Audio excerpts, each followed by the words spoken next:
Myths of dieting. Diet myths that you need to stop ASAP.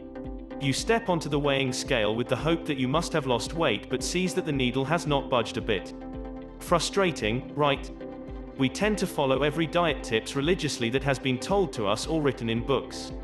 But are we sure that whatever tips have been suggested are authentic or reliable?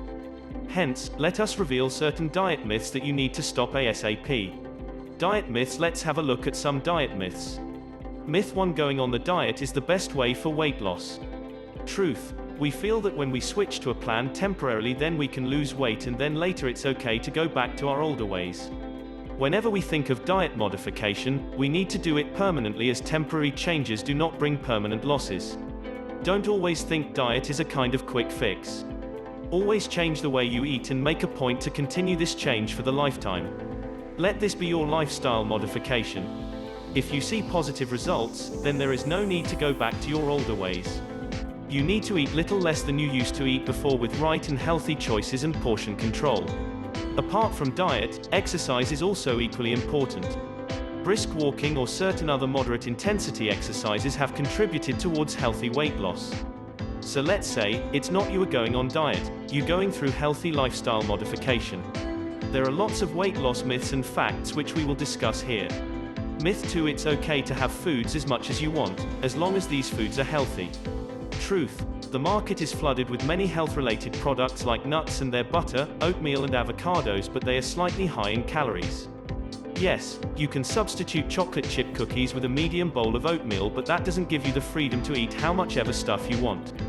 We should always take into account portion size of the food, irrespective whether the food is healthy or not. There are certain packets available that are portion controlled so that it's easy for you to understand the portion control. Buy mini packets rather than family packs or tubs to control the portion.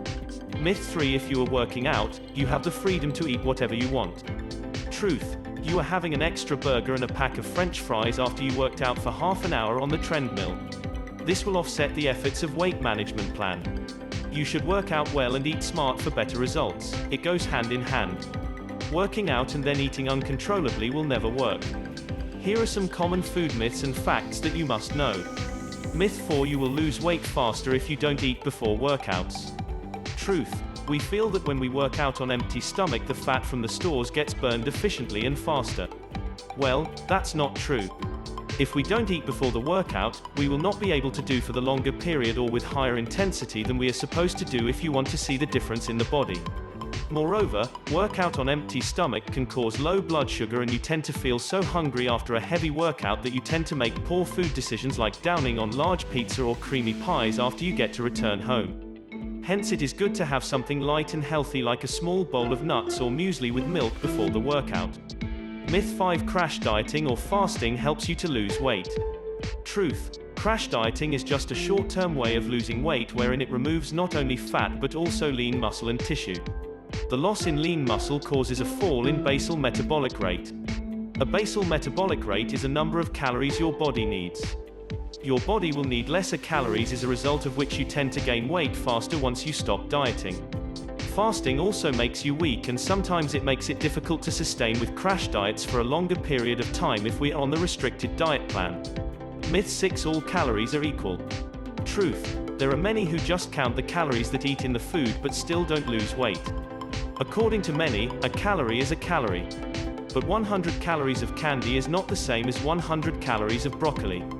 Every food goes through different biochemical pathways, they have a huge effect on the biological processes and govern how much should we eat. The calories from protein are less fattening as compared to fats and carbohydrates, as more energy is required to metabolize protein. More energy is required to digest whole foods than the processed foods. Hence, simple changes in food selection lead to better results than calorie restriction. Calories are of course important, but always comparing or counting them is not that necessary to lose weight. Myth 7: lose 10 pounds in 2 weeks. Truth: not this is utterly a myth. We must have seen ads or hoardings where claims are made that you can lose 10 pounds or more within 2 weeks. We tend to fall into such promises due to the desperation, but will it sustain well once you go back to your normal diet?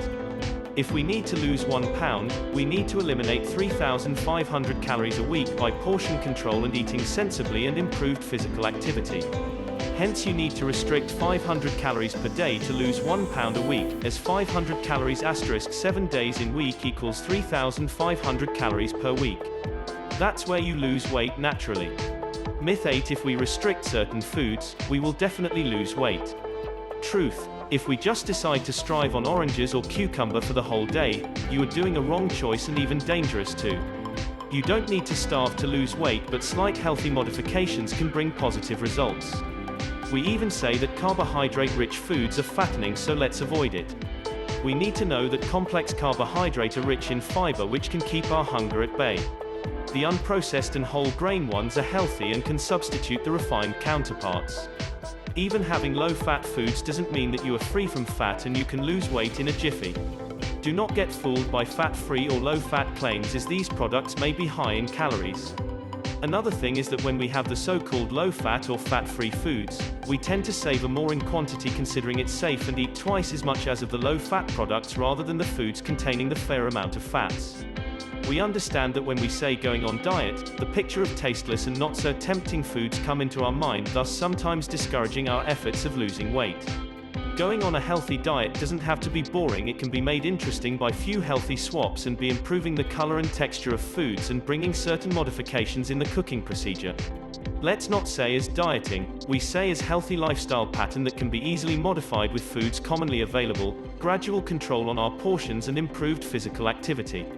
Any assistance needed to guide about diet myths through the Healthy Diet Plan, you can consult an expert or dietitian.